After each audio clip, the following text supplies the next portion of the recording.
Welcome to CineBites, a cinematic culinary podcast where we talk about cinema and food. And today we are talking about, I would say, arguably one of the most iconic movies in cinema of all time.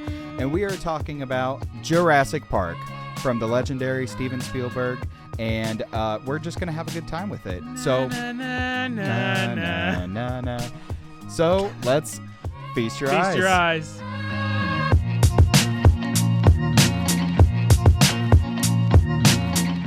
Awesome. All right. Na, na, na, na, na. Na, na, na, na, na. What a... Na, na, na. Wow. Oh, goodness. And now we know why the dinosaurs are dead. No. But no, I think this is definitely one of the most iconic movies of all time.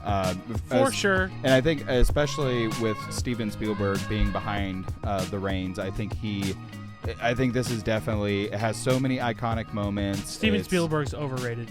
Ooh, that's a hot take. That is a hot take because it's not true. I don't believe it. I mean, he's had a handful of misses in the past. True, but nobody's I mean, perfect. But I mean, I think that his hits, when they hit, it's when right they hit. And Jurassic Park, yeah, for sure is definitely a I guess you could say it set a whole new standard when it comes to viewing movies. A lot of cinema. It set a whole new standard for a lot of things. Yes, exactly. It was I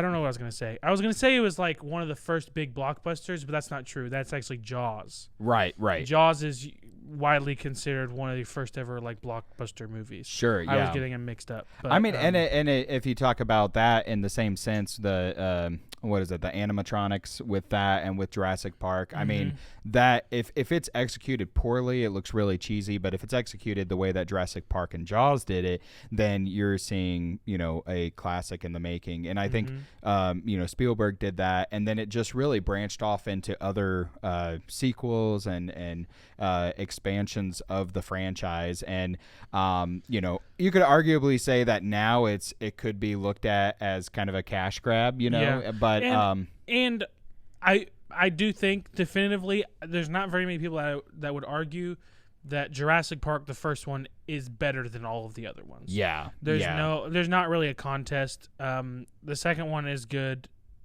Ish. I'm honestly trying to remember it. I didn't like the second one. It's where Jeff Goldblum's character and his daughter are in it, but it just felt... That's true. Jeff Goldblum's character took a big shift in that movie. It did, in the wrong direction. Yeah. I liked seeing more of him, but it was more of him in the wrong way. Well, and I actually, before we got on here, I was talking to our personal chef Johnny, and he's actually a huge Jurassic Park fan, and he was actually saying, based on the books, that Jeff Goldblum's character wasn't supposed to... The writer of Jurassic Park intended on Jurassic Park to be just one book. Mm-hmm. But Spielberg or whoever else was involved had convinced him to continue the story because, one, Jeff Goldblum's character was widely liked and very popular in the first one. Very iconic in that movie. So that's why they wanted him to be the lead in the second one. Mm-hmm. And so, and maybe, I mean... I don't think it panned out the way that I think Spielberg tried to, but I think that's a good example of, if you have a good thing, why try to milk it? And and I think it also shows just because something is popular doesn't necessarily mean it should be the center of attention. If that makes sense. Just because Jeff Goldblum's character is popular, when I had seen the iconic image of him shirtless and the thing, and I had seen that and heard that Jeff Goldblum's in this movie. He's honestly he's the standout character in this movie. Oh yeah. But then when I watched it for the first time, however many years ago, I was actually shocked at how little he was in the movie and how small of I mean, he plays a part obviously, but he's not the main character. Right. And so I think it goes to show just because something's popular doesn't necessarily mean that they should have focused it on the main as being the main thing. Yeah. I'm just trying to think of other examples of that. Of like other movies. Well, okay, here's an example. So and it's just a small example, but in the Cars franchise, Mater was a iconic person because they're like, oh, he's the comic relief, he's funny, you know, blah Larry blah blah. the Cable Guy. Larry the Cable Guy. Voice, and then they made him the focal point of the second movie, and the second movie was terrible. Yeah. So that's an example. You know, so right. some things are good to have as like the popular comic relief or just a lovable character, but it doesn't have to be the center character. Yeah. You know? I was also kind of thinking of in the Star Wars universe, Han Solo being also a very, very iconic character. Harrison Ford, obviously. And then they have the Solo movie, which you can argue that it's not the fault of the character because it's technically it's a whole new whole new actor. It's a whole new thing, but it's the same character. And that movie just completely flopped when they're trying to center it around that. Yeah. And many Star Wars fans didn't like it for multiple reasons. Right. But anyway. And I just don't know if that would have played out differently if you had someone that had as much charisma as Harrison Ford back in the day. Because that actor, I think and this is off topic, but I think they tried to give him dialogue for him to come off funny, and he just as a person is not a funny person. Yeah. So it was from what I've heard, it was pretty painful to watch him try to be funny or just naturally funny like Harrison Ford was, and he just wasn't. So I think that could have been the problem. I mean, there was probably a few problems with that movie, but it goes back to the point of like if you have a standalone or standout character, do they necessarily need to be the focal point for the entire story? Not necessarily. Yeah, not necessarily. You know? And it can be successful in some instances, but I think it really depends.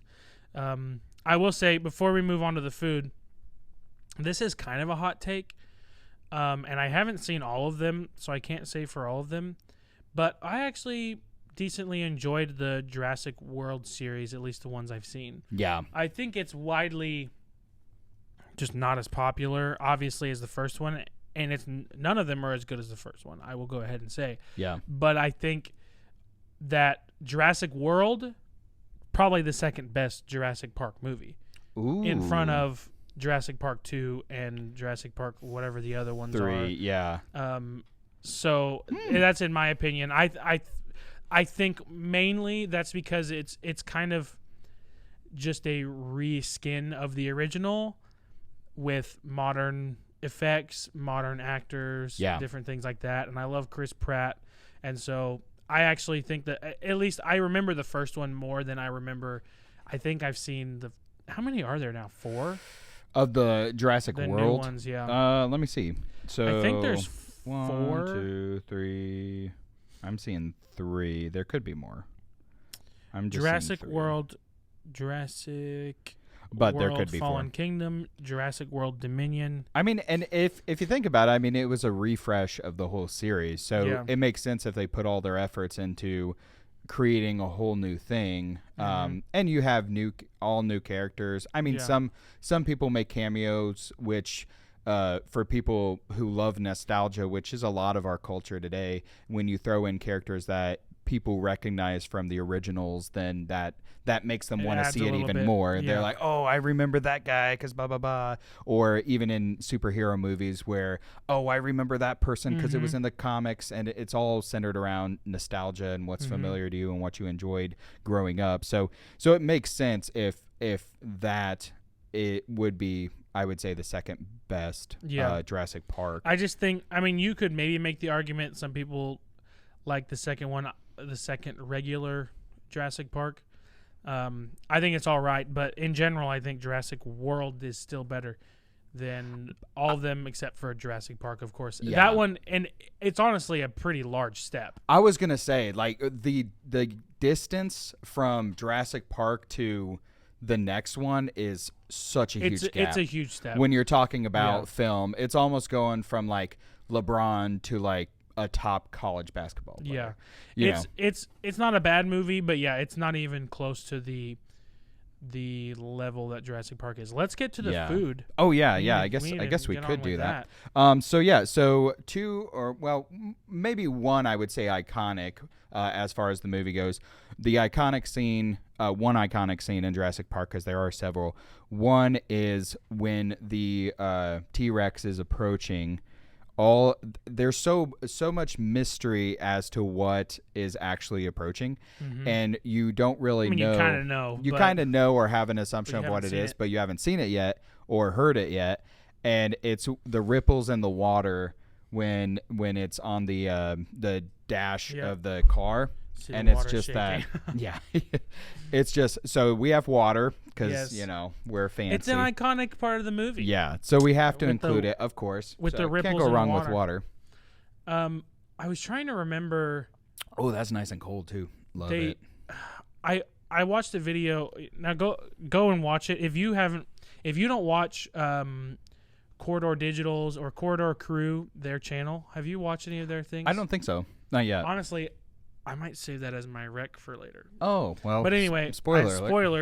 But anyway, but I'm going to mention it now because it's a channel that's done VFX on YouTube for a long time, but then they have a crew channel, so they look at different VFX and kind of break them down and look at them. Cool. One comes out every Saturday, and I watch it every Saturday. Nice. But anyway, they did one about how they did the water ripple in there because there was an interesting thing that they did for it. And I can't remember. I think was it like a vibration under the thing? I think they had a guy underneath a car or a prop car or something and had a speaker. And I don't remember what it was. I think I do hear some or remember hearing something. There's some different reasons for why they had to do it that way versus some other things. But anyway, it's so cool. And sorry to cut you off. It's so cool to see that, like, the different techniques that they use, because now it just seems like a lot of movies are CGI. Let's just throw CGI money on it because we can. But if you watch films, I would say maybe mid-90s prior, there was a lot of technical work into how they could pull off the shot. And if you rewatch a lot of those and see that, you're just kind of like, wow, that's actually really impressive. And honestly, less technical work and more just creative ingenuity. Yeah, exactly. Because, like, a lot of them in the, especially for Jurassic Park, they're just kind of figuring out as they go. Right. These are the professionals. They were the professionals. ILM did the CGI for Jurassic Park. They are the professionals, but ILM started at Star Wars, and they're just kind of borderline winging it, trying to figure out what works. Yeah. That's why it's ILM Industrial Light and Magic. Yeah. Because it's them trying to create magic out of these shots of you wondering how did they make that. And back then, it was more so of, whoa, how did they do that on that screen? Versus now, it's computer generated. Yeah. Which is still impressive in one way, but also less impressive in another way. Yeah. So, because at the time, and at the time, I mean, you had no idea how they pulled that stuff off until they explained how they did, and you didn't see anything like that commonly. Magic. Yeah. So, and then our food that we have is in the cafeteria scene when they're trying to get away from those velociraptors is the Jell-O, and it's specifically green Jell-O. So I actually always loved Jell-O. I love Jell-O too. What was your favorite color or flavor? I'm always a sucker for blue anything. So I like blue Jell-O. Yeah. I always went for the red, the cherry. Green is green is not one that I would go for. No, me neither. But this is doesn't not mean bad. I don't like it. What flavor is it though? Lime. I say that makes sense now that you say it. No, that's good. Props to our personal chef, Johnny, which, by the way, this is a good plug for one of the Pinterest boards that he had created, and it is titled CineBites Podcast Official. If you go on there, you can see all of the recipes that he has created for the show for you. So if you want to put all the stuff together and eat exactly what we're eating from our wonderful chef, you can do that at home while watching us and enjoying the same thing. So and I think he might even be adding some recipes that we had done before he had gotten on board, just like going back to previous episodes and I think so. I think so. What is you put a whole Jell-O in your mouth. What is the saying? There was always a saying where I'm gonna do it too. And this is gonna go out to our older audience. I just love the slurpability. What was the saying for Jell-O? Is there's always room for Jell-O? Wasn't that their slogan for the longest time? Check it out, because I think my dad would always say that. There's always room for Jell-O. Is that one of the things? I told you. There's always room for Jell-O. I am a person of the culture. I am a person of the Jell-O culture. Oh man, I do love Jell-O. Isn't it? It's a little bit of a guilty pleasure, and it's not even. Wasn't it originally made out of like horses' hooves, or was that glue? No, it still is. Oh, it still is. Okay.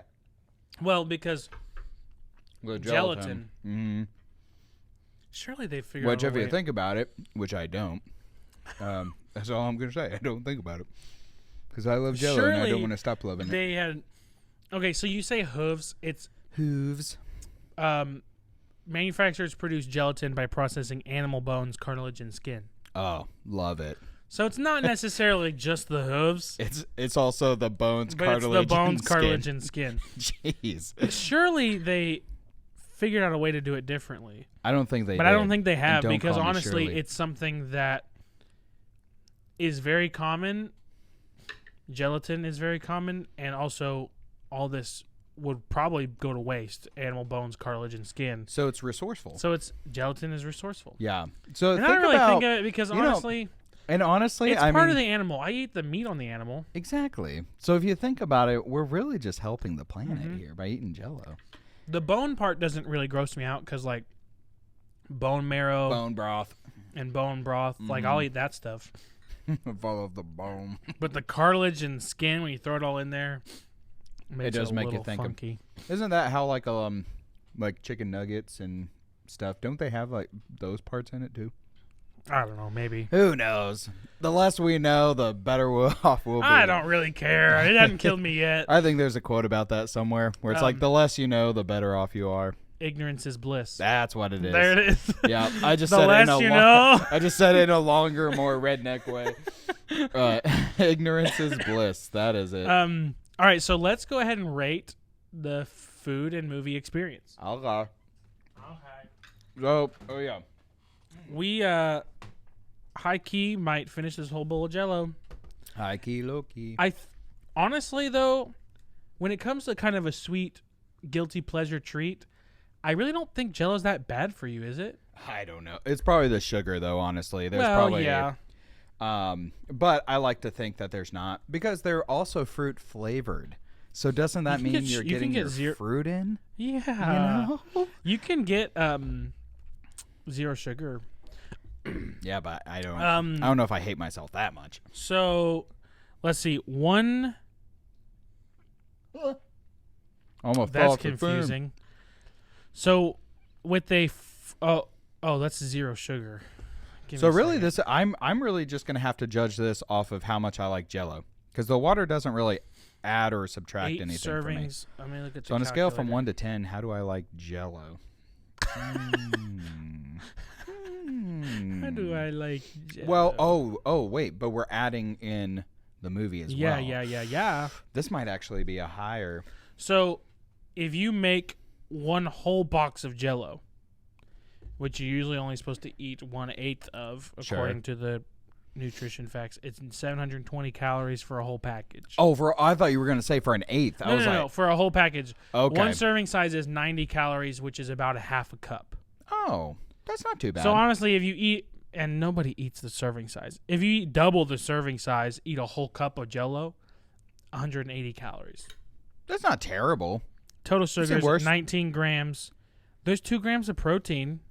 So you're telling me that if you drink a regular can of Coke, then it's a lot worse than eating a cup of Jell-O, or a whole can of Jell-O? A whole cup of Jell-O. Could you imagine? Just a can of Jell-O where you can walk down and drink Jell-O. Oh, I can't get that from the vending machine? Yeah. What a world we would live in. Wow, that'd be a whole... Anyways. I want to live in that world. Rating. I'm thinking. I'm just... Okay, well, I can explain mine then. I'm thinking my thing. You explain. Okay, so first and foremost, Jurassic Park, iconic.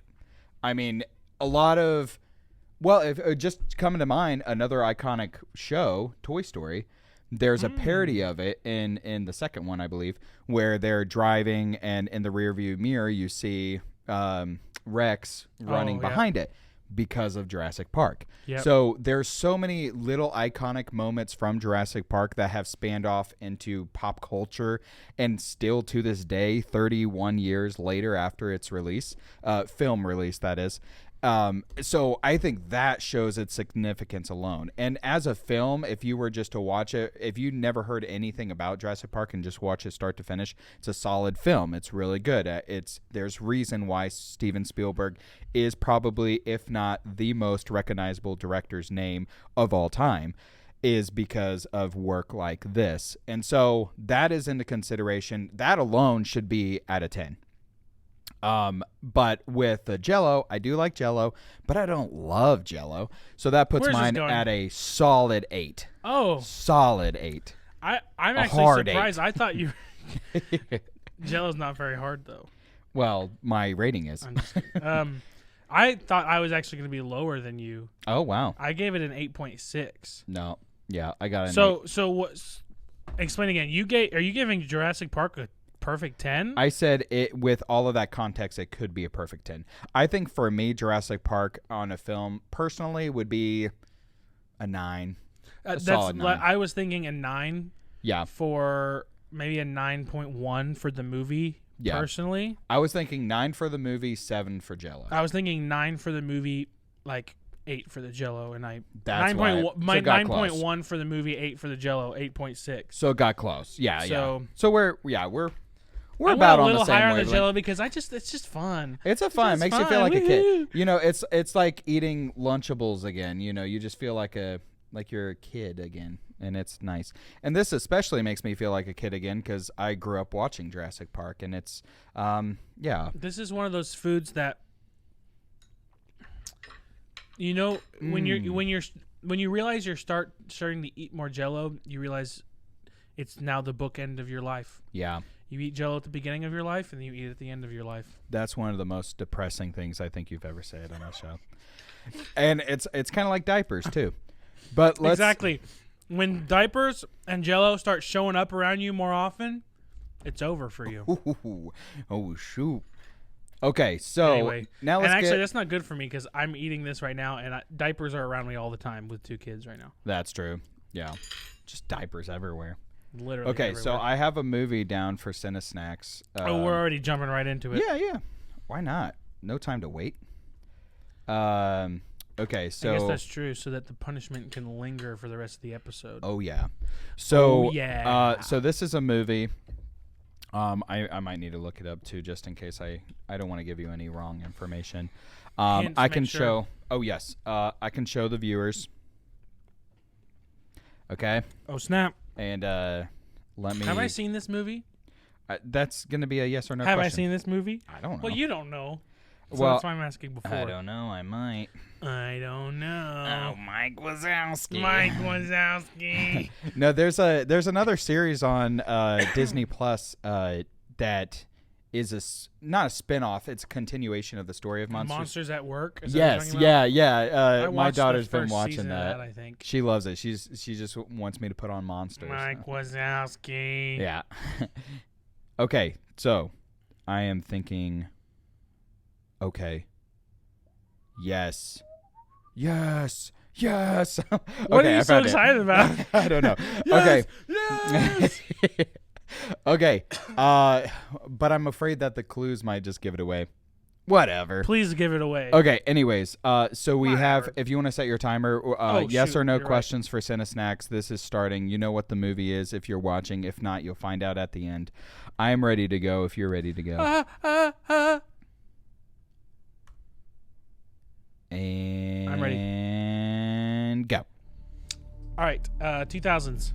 Yes. Ooh. Is first it between 2005? Wait, from 2000 to 2005? Yeah. No.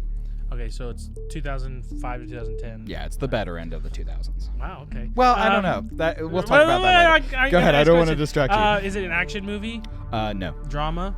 No. Comedy? Yes. Okay, white male lead. Yes. All right. Is it one lead? Would you say, or are there multiple? Multiple. Is the other lead also white male? Yes. Are these very famous actors? Yes.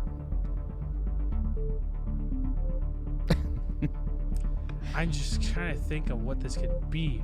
Mm-hmm. A mid-2000s comedy movie? All right, does it have anything to do with animals? I don't want to say that because that might throw you off. So I'm going to say no, it doesn't. Okay. You have clues. Oh, yeah, clue. Tiger. So it has nothing to do with animals. Okay, clue next tiger. one. Wedding. Next one. Casino. Man, what? Does it have Jim Carrey in it? No. Okay. I think once you hear it, you'll. Oh! Do you already know? Does it have Bradley Cooper in it? Yes. Dang it! Are there 4 leads? Technically yes, but 3 primarily in it. Well, no, I would say the 3 Well, he's not a lead, are, but he's in it. Dang. Zach Galifianakis. I'm gonna get the punishment. I actually can't believe I just got this. Well, I have 13 seconds left over. I think did the clues really help you out? Is that what got it? What were they again? Tiger, casino, wedding. Wedding didn't do anything for me, but Casino maybe. I think casino, and then I was thinking casino with a bunch of white guys. Yeah. That's iconic. And yeah, I got it. All it's right, Hangover. Anyway. No, it's not. The no, Hangover. Just kidding. That's The Hangover. I don't know if it's The Hangover or The Hangover. The Hangover. Oh, I got it wrong. You missed the. No. All right, so wow. Congratulations. It's been a minute. It's been a minute since either of us have won, actually. Well, no, I won the Green Book. Oh, yeah. Yeah. Well, I usually forget when you win things. So it's been over a literal minute, then yes. Yeah, that's true. It's been at least a few minutes. Yeah.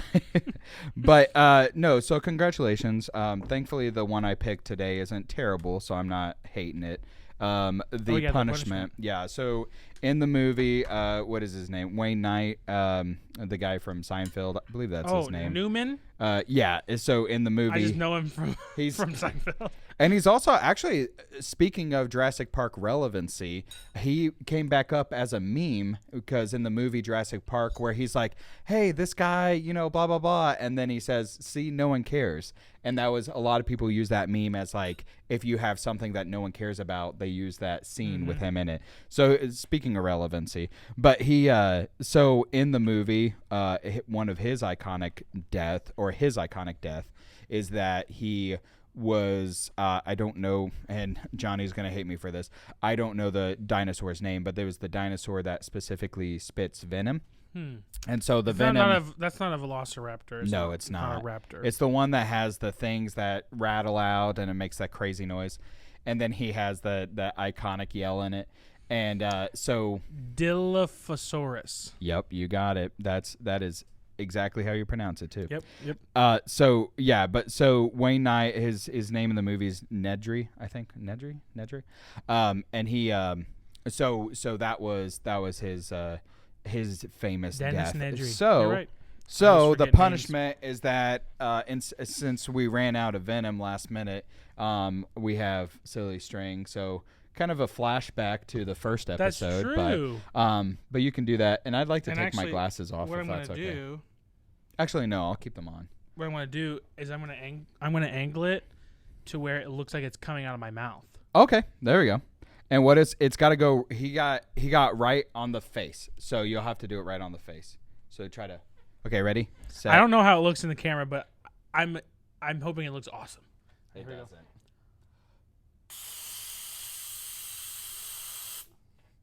It actually that was perfect. It almost all fell off my face. No, you need more on your face. That actually kind of sounded like the dinosaur as it was coming out. So, okay. Oh wait, I hope this doesn't leak. I don't. That's what you get, because actually I got sprayed last time, didn't I? That's true. Yeah, eye for an eye. Look at us. Look at us, full circle. When it all fell off of you, I'm like, no, he needs to have some on him for the rest of the episode. Yeah, that's a good point. So all right, makes it interesting. So yeah, we rated the movie. Is there anything that you would like to talk about that you would like to digest something that's been on your mind, on your heart. I guess I could kind of, this will be my digest for the week to end it off, but also talk a little bit more about Jurassic Park all at the same time. So I mentioned previously Corridor, specifically the Corridor Crew channel. That's going to be my digest for the week. Nice.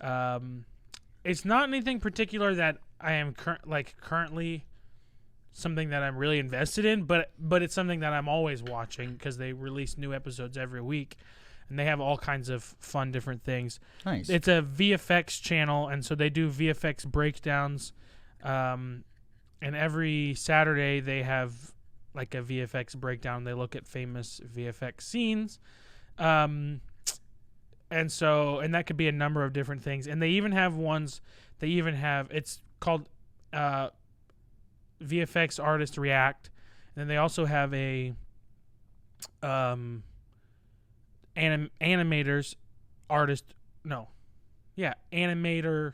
React.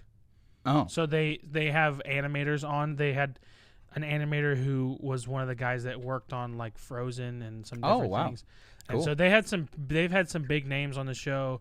They had Adam Savage from Mythbusters on the show to come and talk about like Star Wars practical VFX. Nice. And different things like that. So anyway, that's my recommendation. I believe they have at least one, maybe a couple different episodes on Jurassic Park, and maybe even looked at Jurassic World. So maybe look at those if you're interested, if you're listening to this and you want to go look at that. But that's my recommendation. They really break down more so. They have more to say about the VFX on Jurassic Park than I do. But Jurassic Park VFX at the time, like this movie came out 30 years ago. When did it come out? What? 1993. So we're talking 31 years ago. Yeah. And honestly, when I was rewatching this movie the other day, you can tell that it's an older movie, but these VFX, I mean, hold up way, way better than so many other movies of the time. Oh, yeah. And even movies that came later than that. Yeah. And I think it's just really impressive. And it's less so, I mean, it's obviously about the VFX artists themselves, but I actually think a lot of the times the best time you get VFX is when you have a director that has a director and a VFX supervisor that have a clear vision for the VFX, and they're working on it together from the start. Yeah. Because often what happens now is a lot of directors, they're like, put a green thing on and we'll just add this in later. Right, and right. You honestly can't blame them. But what happens then is there's a disconnect between the VFX artists and the VFX director, maybe not on set for these things. And so the VFX is not considered when filming. And because VFX at this time were so rudimentary, at least compared to now, they were forced to have to, Steven Spielberg was forced to have to go alongside with the VFX artist every step of the way to make sure that this is something that actually can happen. Oh. And there's also the aspect of they had a lot of practical effects too.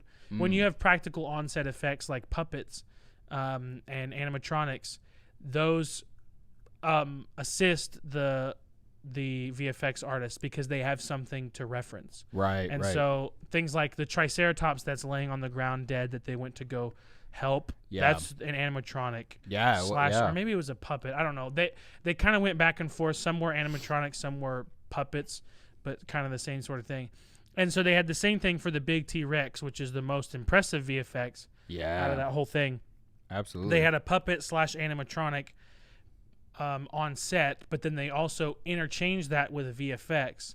And I think that was also very important in making the effects really, really good for that movie, because the artists had a exact reference for what they're trying to make, so they have something to look at. Yeah. Because especially for something that's imaginary, like not imaginary, but something that they don't have in front of them. Dinosaurs don't actually exist. Spoiler alert to real life 8-year-olds. Dinosaurs aren't around, and so anyway, they didn't have anything actual to reference. So especially with fake things like that, it's really good to have a good reference, and that's one thing that Jurassic Park did very well. Very much so. that's the thing that the VFX in this movie is the thing that impressed me the most. Yeah. 100% out of the movie. It's a solid movie. The acting is good. The story is good. You know, the directing is fine, whatever. But the VFX are the most impressive by far thing for me for this movie. So if you want some more information on those, I will tell you to digest Corridor Crew's channel. Corridor Crew. They have like, I don't know, it has to be like 150 VFX / animators / stuntmen react videos at this point. Crazy. And so, because they release one every Saturday and they have for many years. Yeah, so, that's awesome. So anyway, if you've not seen any of them, I would honestly be surprised if you hadn't. But go check them out because I really love those videos, and you can find the Jurassic Park one in there somewhere because I think they've looked over it a few times. Awesome. So anyway, that's my recommendation. Very nice. Yeah, we'll have to check that out for today. Yeah. Well, take us home. Yeah, well, thank you for joining us on this episode of CineBites, where we have broken down Jurassic Park and really kind of talked about a lot of the Jurassic Park movies. Oh, yeah. Took us on this roller coaster ride through the jungle after being chased through by a dinosaur. Is that a plug for, was it Universal that has the... Oh, yeah, they have a couple of different roller coasters over there. Very nice. The Velocicoaster. Nice. I heard it's good. But anyway, thanks for listening to the pod. You can find us on YouTube, on Spotify, Apple Podcasts, wherever you like to listen to podcasts. Follow us on Instagram if you haven't already. Thank you for joining us on this episode. Bon appetit and happy viewing.